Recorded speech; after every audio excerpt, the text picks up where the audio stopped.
শীতকাল তো মোটামুটি চলে এসেছে, তবে এখন আগের মতো আর শীত তেমন একটা অনুভব হয় না। শীতের কাপড় বড়দের জন্য এভরি ইয়ার কিনতে না হলেও কিন্তু বাচ্চাদের জন্য এভরি ইয়ার শীতের কাপড় কিনতে হয়। আজকে আমি আপনাদের সাথে শেয়ার করব মোটামুটি মিড রেঞ্জের মধ্যে কোথায় ভালো শীতের কাপড় পাবেন। আজকে আমি চলে গিয়েছিলাম জুনাইশার জন্য টুকটাক একটু শীতের শপিং করার জন্য, যেহেতু একা আর আমার বাসা থেকে নিউ মার্কেট অনেক দূরে, একা যাওয়া আসা অনেক হ্যাসেল। তো আমি চলে গিয়েছিলাম চিটাং শপিং কমপ্লেক্স বা ফিনলের সামনে যে ভ্যানগুলো থাকে, এখানে অনেকগুলো ভ্যান থাকে, প্রায় 9-10টার মতো ভ্যান। সবগুলোতে খুব সুন্দর সুন্দর শীতের কাপড় ওনারা রেখেছে। তবে এখানে প্রাইসটা একটু বেশি মনে হয়েছে আমার কাছে। তবে এর আগে আমি জোহর মার্কেটেও দেখেছি, কিন্তু এখানেও প্রাইস জাস্ট 10 টাকা 20 টাকা ডিফারেন্সেই সেল করতেছিল।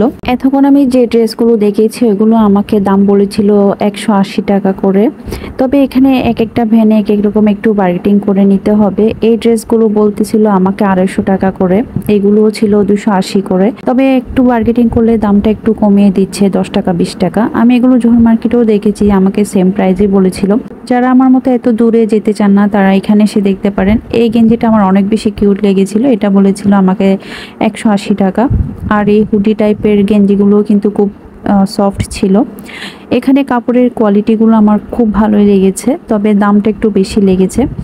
যেহেতু বাচ্চাদের জন্য অনেকগুলো শীতের কাপড় লাগে, আর এত দাম দিয়ে এতগুলো শীতের কাপড় 1 বছরের জন্য আমার কাছে তেমন একটা অর্থিত মনে হচ্ছিল না। এই ইয়েলো কালার ড্রেসটা এত বেশি কিউট ছিল, আর বাচ্চাদের ড্রেস আমার সবসময়ই ভালো লাগে, সবসময়ই কিউট লাগে।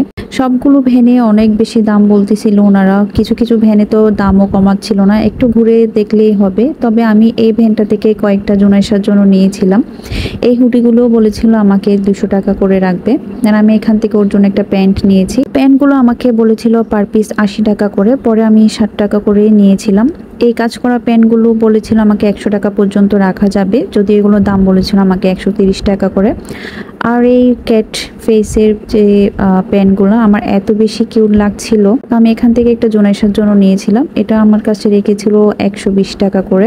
আমি যে ভ্যানটা থেকে নিয়েছি এই ভ্যানটাতে মোটামুটি উনি দামটা একটু কমাচ্ছিল, অন্য যে ভ্যানগুলোতে দেখলাম ওইগুলোতে কিন্তু দাম তেমন একটা কমাচ্ছিল না। এই ড্রেসগুলো কিন্তু খুব সুন্দর ছিল, পকেট দেয়া প্লাস কুশি কাটার লেসের কাজ করা। বাচ্চাদের জন্য যেহেতু ড্রেস অনেক বেশি লাগবে, তাই আমি আর এখান থেকে নিলাম না, যেহেতু এত দাম দিয়ে একটা বছরের জন্য কাপড় কেন নিব। তাই আমি চলে গিয়েছিলাম আবার চকবাজার, যেখানে 40 টাকা 50 টাকা করে ভ্যানে অনেকগুলো ড্রেস পাওয়া যায়। একটু ভালো মতো দেখে বুঝে নিতে হয়, একটু চেক করে নিতে হয়। যেহেতু এখানে ভিড় ছিল তাই আমি এখানে আর কোনো ফুটেজ নিইনি। আমি এখান থেকে কি নিয়েছি সেটা একটু আপনাদেরকে দেখিয়ে দিচ্ছি। এই গেঞ্জি আর প্যান্টগুলো নিয়েছিলাম আমি চকবাজার থেকে। দেন এই কাপড়গুলো নিয়েছিলাম আমি শপিং এর ওইখানে যে ভ্যানগুলো ছিল ওইখান থেকে।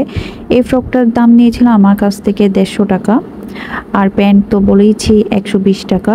আর এই ড্রেসটার দাম নিয়েছিল আমার কাছ থেকে 200 টাকা, আর এই প্যান্টটার দাম নিয়েছিল 60 টাকা। তো আজকের ভিডিওটা এ পর্যন্তই। সবাই ভালো থাকবেন, সুস্থ থাকবেন, সবাই আমার পেজে ফলো দিয়ে দিবেন, আর আমার ইউটিউব চ্যানেলটি অবশ্যই সাবস্ক্রাইব করে দিবেন। আল্লাহ হাফেজ।